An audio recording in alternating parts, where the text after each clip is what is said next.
Hello, नमस्कार, सत श्री अकाल, आदाब। आप सभी का स्वागत है बोर्ड्स पे हल्ला बोल में। कैसे हैं आप लोग? कमेंट्स करके जरूर बताएं। उम्मीद करता हूँ आप स्वस्थ होंगे, मस्त होंगे, अपना और अपने परिवार का अच्छी तरह से ध्यान रख रहे होंगे। Students, as you all are aware that CBSE has released notice and marking schemes for board examination 2021। ऐसे में वक्त है कि आप ड्राइविंग सीट पर आ जाएं। बच्चे, हमारे पास अब लिमिटेड टाइम है। इस लिमिटेड टाइम में हमें मिनिमम एफर्ट्स डालकर मैक्सिमम आउटपुट लेना है। तो ऐसे में हम आज हल्ला बोल करेंगे, बोर्ड्स पे हल्ला बोल। सो बच्चे, दंगल की इस तैयारी में, इस रणनीति को बनाने में मैं आपका अपना साथी मेंटर अभिषेक आपके साथ हूं। तो बच्चे, जैसा आप देख सकते हैं यहाँ पे last 75 days strategy for maths. हम आज 75 डेज की स्ट्रेटजी डिस्कस करेंगे आपके साथ कि आपको 75 डेज किस तरीके से पढ़ना है, जिसमें हम डिस्कस करेंगे examination pattern, marking scheme and chapter weightage, that is your course structure. सबसे पहले आइए डिस्कस करते हैं एग्जामिनेशन पैटर्न को। बच्चे, ये हम मैथ सेक्शन की बात कर रहे हैं। मैथ्स में आपका टू पार्ट्स में आपके पेपर डिवाइडेड होंगे, part A and part B. Part A में दो सेक्शन होंगे, फर्दर आपके section 1 and section 2। Students, section 1 में आप क्वेश्चन नंबर 1 टू 16 देख रहे होंगे। 16 क्वेश्चन इसमें होंगे, 1 marks for each. And section 2 आपका 17 टू 20 होगा, जो कि स्टडी बेस्ड क्वेश्चन होगा, केस स्टडी बेस्ड लर्नर्स। यहाँ पास आप केस स्टडी बेस्ड क्वेश्चन के साथ डील करेंगे। आपके पास सेक्शन 1 में 5 इंटरनल चॉइसेस होंगे। 5 क्वेश्चंस ऐसे होंगे आप जहां पर आपके पास ऑप्शंस होंगे 16 में से। और सेक्शन 2 में आपके पास जो 17 टू 20 क्वेश्चंस होंगे, इसमें 5 क्वेश्चंस यानी 5 सब पार्ट्स होंगे, जिसमें से आपको 4 अटेम्प्ट करना होगा और ये MCQ टाइप होंगे। ये हो गया आपका part A. Learners, part B में क्वेश्चन 121 टू 26 जो आपका होगा वो 2 मार्क्स ईच होगा। इसमें आपके दो क्वेश्चन ऐसे होंगे जिसमें आपको इंटरनल चॉइस दी जाएगी, दैट इज आपके पास ऑप्शंस होंगे कि दो में से किसी एक क्वेश्चन को करें। सिमिलरली क्वेश्चन 27 टू क्वेश्चन 23 आपका 3 मार्क्स ईच होगा। दो क्वेश्चन में आपको इंटरनल चॉइस दी जाएगी। Question 34 to 36 5 marks each and 1 question में आपको इंटरनल चॉइस दी जाएगी। बच्चे, ये आपका रहा एग्जामिनेशन में क्या पैटर्न होगा आपका। आपका पेपर में आपके आने वाली चीजें जो है किस तरीके से डिस्ट्रीब्यूट होंगी। नेक्स्ट हम बात करते हैं मार्किंग स्कीम की। बच्चे, मार्किंग स्कीम हमारी CBSE ने अनाउंस की है, जो कि बहुत इंपॉर्टेंट है हमें जानना। बच्चे, CBSE में स्टेप बाय स्टेप मार्किंग होती है। किसी भी क्वेश्चन के 3 मार्क्स का अगर आपका क्वेश्चन है फॉर एग्जाम्पल, तो उसके स्टेप्स डिवाइडेड होते हैं। स्टेप 1 अगर आपने किया तो आपके उसके हाफ मार्क्स हो गए, स्टेप 2 के हाफ हो गए, 1 मार्क्स 1 मार्क्स। लाइक वाइज अगर आपका एक क्वेश्चन आया, फॉर एग्जांपल आप समझिए मेंसुरेशन का क्वेश्चन है और उसमें सिलेंडर का कॉन्सेप्ट यूज है। सपोज आपका वॉल्यूम ऑफ सिलेंडर का फार्मूला पता है बट वो क्वेश्चन नहीं आता, तो आप वहां पर वॉल्यूम ऑफ सिलेंडर का formula that is pi r square h आप लिख देंगे। आपको जो है स्टेप मार्किंग मिल जाएगी वहां, हाफ या 1 मार्क्स। सो ये हुई मार्किंग स्कीम। बच्चे, इस चीज का ध्यान रखना बहुत जरूरी है। एग्जामिनेशन में आपको क्वेश्चन जो है वो 100% अटेम्प्ट करने होते हैं, और वो 100% क्वेश्चन अटेम्प्ट करने पे आपको बहुत फायदा होने वाला है, क्योंकि आपको वहां पे स्टेप बाय स्टेप मार्किंग हुई। तो बच्चे, आप ध्यान रखें, एग्जाम में आप क्वेश्चंस कभी भी छोड़कर मत आए। आपको जो भी चीजें क्वेश्चंस में गिवन है, आप वो डेटा आप लिख सकते हैं उसमें। उससे रिलेटेड अगर आपको फार्मूला पता है आप वो लिख सकते हैं। इससे आपको जो है कुछ ना कुछ मार्क्स वो दे कर जाएगा क्वेश्चन। आप 0 मार्क्स नहीं लेकर आएंगे उस क्वेश्चन में। Next, what is the course structure for class 10th? ये आप देख सकते हैं, जैसे नंबर सिस्टम है, दैट मीन्स रियल नंबर्स। यहाँ पास आप 6 मार्क्स स्कोर कर सकते हैं। अलजेब्रा में आपके टॉपिक्स हैं polynomials, linear equation in 2 variable, quadratic equation and arithmetic progression. So यहाँ से आपका सबसे मेजर चंक आता है पेपर में 20 मार्क्स का। ये बहुत इंपॉर्टेंट चैप्टर है आपके लिए। नेक्स्ट कोऑर्डिनेट ज्योमेट्री बहुत इजी होती है आपकी, 6 मार्क्स यहाँ से आप इजीली स्कोर कर सकते हैं। ज्योमेट्री में आपका ट्रायंगल, सर्कल, क्वाड्रिलेटरल, ये टॉपिक्स यहाँ से आप 15 मार्क्स स्कोर कर सकते हैं। ट्रिग्नोमेट्री आपका डिवाइड होगा इंट्रोडक्शन में and height and distance, that is application of trigonometry, यहाँ से आप 12 मार्क्स स्कोर कर सकते हैं। नेक्स्ट मेंसुरेशन से आप 10 मार्क्स स्कोर कर सकते हैं। And the easiest chapter of your mathematics that is stats and probability, यहाँ से आप 11 मार्क्स स्कोर कर सकते हैं। सो टोटल आपका एग्जामिनेशन 80 मार्क्स का होगा। बच्चे हमें एक साथ 80 मार्क्स के ऊपर ध्यान नहीं देना है, हमें स्टेप बाय स्टेप चलना है। जैसे अगर हम ट्रिग्नोमेट्री अपना पढ़ना शुरू करते हैं तो सबसे पहले हम ध्यान देंगे कि ट्रिग्नोमेट्री में हमें सिर्फ 12 मार्क्स के लिए ही काम करना है। इस 12 मार्क्स को हम कैसे अपने बैग में लेकर आए, अगर हम इस एक टॉपिक को एक बार में ध्यान देंगे तो बहुत इजीली हमारे दिमाग में हमें समझ में आ जाएगा और हमें वो बहुत ज्यादा हैवी नहीं लगेगा। ऐसा नहीं होगा कि पूरा मैथ्स का टेंशन हमें ले लेना है एक साथ, बिल्कुल नहीं लेना है। एक टॉपिक एक बार में, और हमें वेटेज के अकॉर्डिंग अपनी प्रिपरेशन करनी है, कौन सा चैप्टर कितना इंपॉर्टेंट है। आप देख रहे होंगे धीरे धीरे आप जब कॉन्सेप्ट्स और प्रैक्टिस करते जाएंगे, सीखते जाएंगे, तो आप 80 आउट ऑफ 80 भी स्कोर कर लेंगे। नाउ मूविंग फर्दर बच्चे, you all know that CBSE has reduced the syllabus by 30%। 30% syllabus आपका डिलीट कर दिया गया है। ऐसे में ये जानना बहुत इंपॉर्टेंट है कि क्या टॉपिक्स आपके डिलीट किए गए हैं। तो बच्चे ये है आपका डिटेल्स, जैसे रियल नंबर्स में आपका इक्विलिट्स डिवीजन लेमा नहीं आ रहा है, ये डिलीटेड पोर्शन है। पॉलिनोमियल में ये टॉपिक्स नहीं आ रहा है। कोऑर्डिनेट ज्योमेट्री में एरिया ऑफ ट्रायंगल नहीं आ रहा है। तो ये सारी पीडीएफ वगैरह आपको हमारे टेलीग्राम चैनल पे मिल जाएगा, जिसका लिंक हम आपको डिस्क्रिप्शन में प्रोवाइड कर देंगे। आपको बिल्कुल टेंशन लेने की जरूरत नहीं है। सारी डिटेल्स, क्वेश्चंस, पीडीएफ जो भी होगा, इंपॉर्टेंट कंटेंट्स आपको हमारे टेलीग्राम चैनल पे मिल जाएगा। सो आप बिल्कुल इसको सब्सक्राइब करना ना भूलें, लिंक्स पे क्लिक करें और उस चैनल को सब्सक्राइब करें।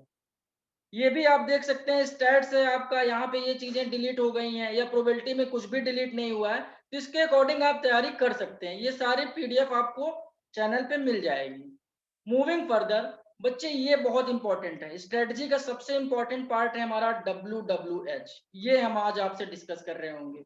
व्हाट टू स्टडी, सबसे पहले हम डिस्कस कर रहे होंगे आपके साथ आज व्हाट टू स्टडी। बच्चे पढ़ना क्या है, देखिए कंटेंट बहुत सारा अवेलेबल है, यूट्यूब पे बहुत सारा कंटेंट अवेलेबल है आपके साथ, आपके पास भी बहुत सारी बुक्स होंगी, जैसे कि RD शर्मा, RS अग्रवाल। तो ऐसे में आपके पास दिमाग में बहुत सारी कंफ्यूजन आती होंगी कि क्या पढ़ें। जब भी पढ़ने के लिए आप कोई टॉपिक उठाते होंगे तो समझ में नहीं आता होगा, ये बुक पढ़ें, वो बुक पढ़ें, इनका यूट्यूब चैनल फॉलो करें, क्या पढ़ें। सो ऐसे में बच्चे मैं आपको एक गाइडेंस देना चाहूंगा। बच्चे आपको कंसाइज वे में अपनी प्रिपरेशन को लेके चलनी है। आपको वही चीजें पढ़नी है जो रिलेवेंट है, इररिलेवेंट बिल्कुल नहीं पढ़ना है। आपके पास टाइम बहुत लिमिटेड है। सो ऐसे में आप कॉन्सेप्ट्स जो है आपके सारे एनसीईआरटी बुक से क्लियर हो जाएंगे। एनसीईआरटी आपका स्टैंडर्ड बुक है, आप इससे पढ़ें। इसके सिवा दूसरी बुक्स को बिल्कुल देखें ही नहीं एग्जामिनेशन तक। जितनी बार आप हो सके एनसीईआरटी आप सॉल्व कर डालें, एक बार, दो बार, चार बार, पांच बार, बार बार आप एनसीईआरटी सॉल्व करें। उसके बाद आप प्रीवियस ईयर क्वेश्चंस, ये आपका रामबाण है, ये आपको बूस्ट करेगा, कॉन्फिडेंस देगा। अगर आपने प्रीवियस ईयर क्वेश्चंस अच्छे से सॉल्व कर लिए और बार बार सॉल्व कर लिए, मतलब आपने एग्जामिनेशन पैटर्न को पकड़ लिया। और मैं आपको अश्योर कर सकता हूं बच्चे, आप 80 to 90% पेपर एग्जामिनेशन में वही देख रहे होंगे जो प्रीवियस ईयर पैटर्न पे आ रहे हैं, वही पेपर आपको मिलेगा। सो बच्चे आपको बिल्कुल परेशान नहीं होना है कि क्या पढ़ना है। आप इस बात को अभी से दिमाग में बिठा लीजिए, आपको एनसीईआरटी और प्रीवियस ईयर क्वेश्चंस ही पढ़ना है। इसके सिवा आपको कोई और बुक नहीं देखनी है। बाकी जो इंपॉर्टेंट क्वेश्चंस होंगे, आपके मोस्ट एक्सपेक्टेड क्वेश्चंस होंगे, वो भी प्रीवियस ईयर ट्रेंड के अकॉर्डिंग, वो हम आपको टेलीग्राम पे प्रोवाइड करेंगे। सो चैनल पे आप जब जुड़ जाएंगे तो वो पीडीएफ आप वहां से ले सकते हैं। नेक्स्ट बच्चे, हम सबसे पहले आपके साथ डिस्कस करेंगे हाउ टू स्टडी। बच्चे स्टडी कैसे करनी है, पहले हमने आपके साथ दिया डिस्कस किया what to study, now how to study. So how to study में हम बात करेंगे बच्चे कॉन्सेप्ट की और प्रैक्टिस की। बच्चे मैथ्स क्या है, मैथ्स एक ऐसा सब्जेक्ट है जो कि डायरेक्टली प्रोपोर्शनल है प्रैक्टिस। बच्चों को फियर होता है मैथ्स में। क्यों? क्योंकि वो शुरुआत ही नहीं करते हैं, पढ़ना ही नहीं चाहते हैं, और अगर पढ़ते भी हैं तो कॉन्सेप्ट की बजाय रटने पे आ जाते हैं। बच्चे, हाउ टू स्टडी में हमारा मेन एजेंडा है कॉन्सेप्ट पे आप आइए। आप बिल्कुल भी रटिए मत। जब तक आप कोई चीज रटेंगे आप फेयर ही करेंगे। सपोज आप एक एग्जांपल समझिए, बचपन में आपने टेबल याद की होगी, टू की टेबल आपने याद कर ली, तो क्या याद करने के बाद एक बार में आपको आ गई थी वो टेबल? बिल्कुल नहीं आई थी। रोज टीचर से आप डांट खाते थे, मार खाते थे। आपने बार बार उसको रिवाइज किया, बार बार प्रैक्टिस किया याद करने की। फिर आज आप देखिए, आप इतना परफेक्ट है, अगर नींद में भी आपसे कोई बात कर रहा हो कि 2 8 जा कितना होगा, आप तुरंत बोल दोगे 16। तो ये किसकी आर्ट है? ये प्रैक्टिस की आर्ट है। इसलिए मैंने आपको बताया बच्चे, maths is directly proportional to practice. जितनी ज्यादा हो सके आप प्रैक्टिस करिए। 100% मार्क्स आप स्कोर कर रहे होंगे बोर्ड एग्जामिनेशन में अगर आपने अच्छे से प्रैक्टिस की। और प्रैक्टिस करनी है कॉन्सेप्ट क्लैरिटी के साथ। ऐसा बिल्कुल नहीं है कि बस रटे जा रहे हैं और क्वेश्चंस अगर थोड़ा सा घुमा कर आ गए तो हम फंस गए। नहीं, कॉन्सेप्ट देखिए, प्रैक्टिस करिए। जितनी जितना क्लियर आपका कॉन्सेप्ट होगा उतनी अच्छी आपकी प्रैक्टिस होगी। तो बच्चे, आप बस दो चीज याद रखिए हाउ टू स्टडी में, concept and practice. Now the next agenda is what to study. क्या हम पढ़ें? सॉरी, व्हेन टू स्टडी, कैसे पढ़ें? कब मीन्स कब पढ़ें? व्हेन टू स्टडी का मतलब है कब पढ़ें। सो बच्चों, ये बहुत इंपॉर्टेंट है आपको समझना कि आपको कब पढ़ना है। बच्चे, मान लिया कि ये मिड ऑफ दिसंबर है, आप सुबह जल्दी नहीं उठ पाते हैं। अगर आप उठ जाते हैं, थोड़ा लेट हो जाता है, मान लीजिए आप अपने दिन की शुरुआत 10 बजे करते हैं, 10 AM पे, तो उम्मीद करता हूं कि आप 1 PM तक, सॉरी 1 AM तक तो जग ही सकते हैं। तो इस ड्यूरेशन में अगर मैं आपके दिन को डिवाइड करूं सिर्फ 4 हिस्से में, 3 आवर्स के, 3 3 आवर्स के अगर आपने 4 डिवीजन कर लिए अपने दिन के, उसके बाद भी 3 आवर्स आपके पास फ्री है। मैं इसकी बात बिल्कुल नहीं करूंगा, मैं बात करूंगा इस 4 डिवीजन की। इनमें से आप 2 आवर्स पढ़ाई करिए अच्छे से, 2 2 आवर्स के अपने 4 सेशन रखिए आप, और 1 आवर आप मस्ती करिए, कुछ भी करिए, म्यूजिक सुनिए, गेम खेलिए, दोस्तों से बात करिए, कुछ भी करिए। लेकिन इस 3 घंटे में से 2 घंटे आप इफेक्टिव पढ़िए। अगर आपने दिन के 4 सेशन लगाए, दैट मीन्स कि आपने 4 सेशन में 8 आवर्स की स्टडी कर ली। बच्चे, board examination is not a इतने बड़ा चीज कि आप एकदम घबरा जाए और 16 घंटा 15 घंटे की हेडेक लेके पढ़ाई करें। बिल्कुल नहीं बच्चे, आपको अपने ऊपर सिर्फ और सिर्फ capital see that is confidence होना चाहिए। जितना आपके ऊपर कॉन्फिडेंस आप खुद रखेंगे, आप 100% सक्सीड करेंगे। 8 घंटे बच्चे मोर देन सफिशियंट है। लास्ट के डेज में आपको ज्यादा प्रेशर नहीं लेना है, आपको खुद को मोटिवेट रखना है। बच्चे, इंटरनल मोटिवेशन रामबाण होता है, आपको एक्सटर्नल मोटिवेशन की जरूरत नहीं है। आपको बिल्कुल प्रेशर लेने की जरूरत नहीं है कि आपको 10 घंटे 12 घंटे 15 घंटे पढ़ने की जरूरत है। नहीं बच्चे, आप बिल्कुल मस्ती के साथ पढ़ें, आप सिर्फ 8 घंटे पढ़ें। बट एक बात का ध्यान रखें बच्चे, सबसे ज्यादा इंपॉर्टेंट क्या है, ये 8 घंटे ऐसा नहीं कि आज पढ़ा, जोश में पढ़ने बैठ गए, 8 घंटे पढ़ाई कर ली और कल नहीं पढ़ा। तो बच्चे, आज आपने 8 घंटे का पढ़ा, कल 0 पढ़ा, एवरेज निकाला तो आ गया 4 घंटे। मतलब अपने मिशन में जो आप 100% टारगेट कर रहे थे, अब आप 50% पे भी आ गए ना।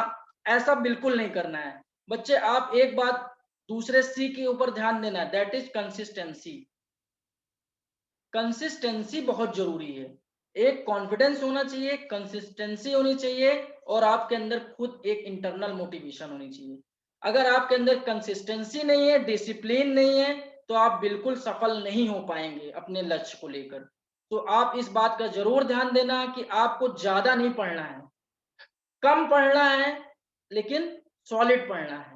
8 घंटे पढ़ना है। 8 घंटे में आप सारे सब्जेक्ट बहुत इजीली कवर कर सकते हो बच्चे।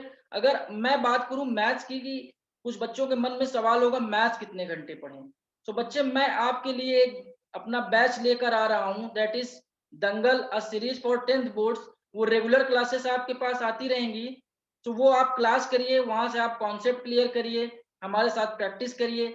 उसके बाद आप 1.5 से 2 घंटे सिर्फ टाइम दीजिए मैथ्स पे। ओवरऑल आप 2 से अगर 3 घंटे मैथ्स रोज पढ़ते हैं, मैक्सिमम 3 घंटे, ये उस बच्चे के लिए जिसको बहुत फियर लगता है मैथ्स में, और जो एवरेज बच्चा है वो 2 घंटे भी अगर रोज मैथ्स पढ़ता है और अच्छी प्रैक्टिस करता है तो डेफिनेटली मैं उसे इंश्योर कर सकता हूँ कि वो 100 out of 100 marks board examination में स्कोर कर सकता है।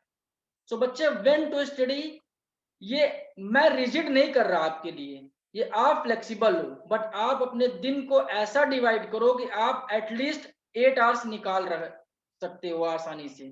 दैट मीन्स आप 4 हिस्सों में अपने दिन को डिवाइड कर लो। नाउ फर्दर मूविंग, बच्चों ये आप देख सकते हैं पोस्टर, यहाँ पे बच्चे दंगल कर रहे हैं, तो इनकी भी कोई स्ट्रेटजी रही होगी, इन्होंने भी सीखा होगा। तो बस वही सिखाने के लिए मैं आपका कोच आपके साथ रहूंगा आपकी इस जर्नी में, और मैं आपको अश्योर करता हूं कि आपको बिल्कुल परेशान होने की जरूरत नहीं है।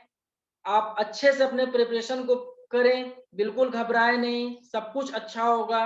अपने ऊपर विश्वास रखें, आप बहुत अच्छा मार्क्स स्कोर कर रहे होंगे बोर्ड एग्जामिनेशन में। आप खुद ही सेटिस्फाइड हो जाएंगे अपने आप से, अपने और पेरेंट्स को भी खुश कर रहे होंगे। आप बिल्कुल घबराइए नहीं। All the best my dear students. एक बार फिर से आप अपना ध्यान रखें, स्वस्थ रहें, मस्त रहें, व्यस्त रहें।